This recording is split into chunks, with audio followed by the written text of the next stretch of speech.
Republican Congresswoman Marjorie Taylor Greene is ruling out a campaign against Democrat Senator Jon Ossoff. In a fiery social media statement, she ripped the Senate and accused elite Republicans of failing President Trump's agenda. Maura Gillespie, Blue Stack Strategies founder, is our guest on that. Do you think that there is more to the story as to why Marjorie Taylor Greene decided not to run for Senate here? I think there's a good amount of concern that she could win statewide. I think that she is pretty far on the fringe as far as the Republican Party goes. And although she tried at times over the past few years to walk that back a bit by befriending the former Speaker Kevin McCarthy, I think that her team would have told her it would be really hard for her to win statewide. So I think that's more of a factor than it is anything else. But she has won re-election in her district. I mean, her district obviously seems to love her.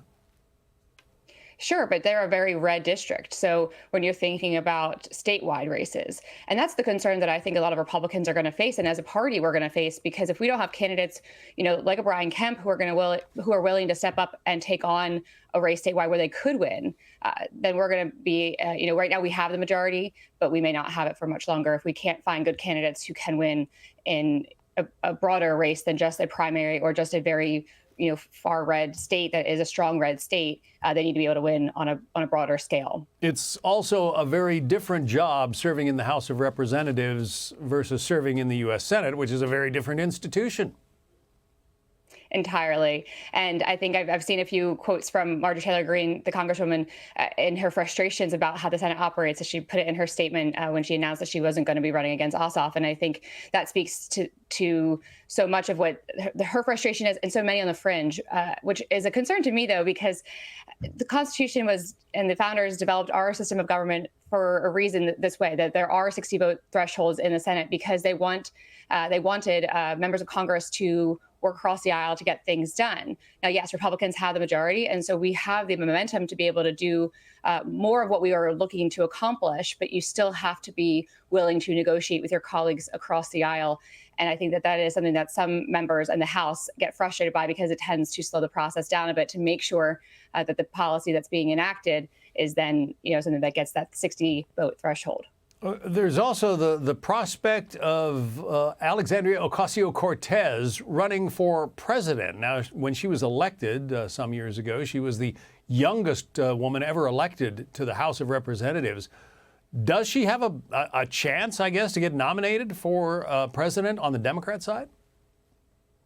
I would put her in the same category as I would Marjorie Taylor Greene, as far as being too far on the fringe to really garner a more broad centrist population vote. I don't think that she would be able to get those more moderate voters, whether you're leaning left or leaning right.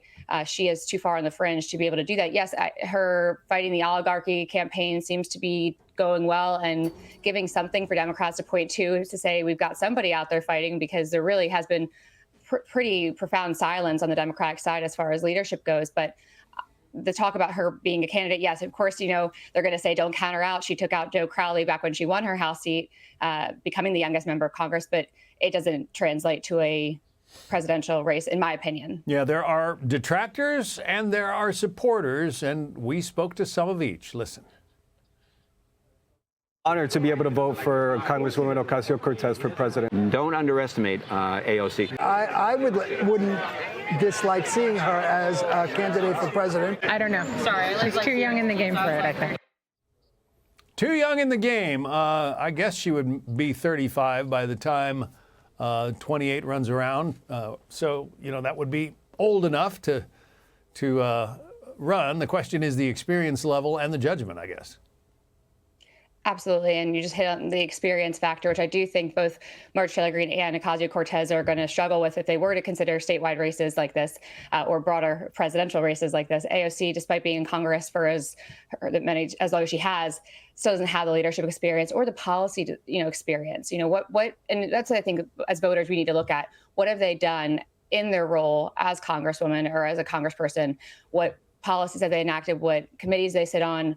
And aside from doing, TikTok videos or social media posts from her apartment in D.C., pushing more so about what are the policies and what impact are they trying to make, because you can't just simply have a anti-message. And what I think Republicans are going to see that they come up against in these next races, whether it's Virginia and New Jersey governor races or looking ahead to 2026, is, if the Democrats only have anti-Trump or anti-Trump and Elon, which is this, oligarchy tour, then voters are going to say, well, what are you for? What are we looking to vote for you for? And that is going to be a question they need to come up with an answer to.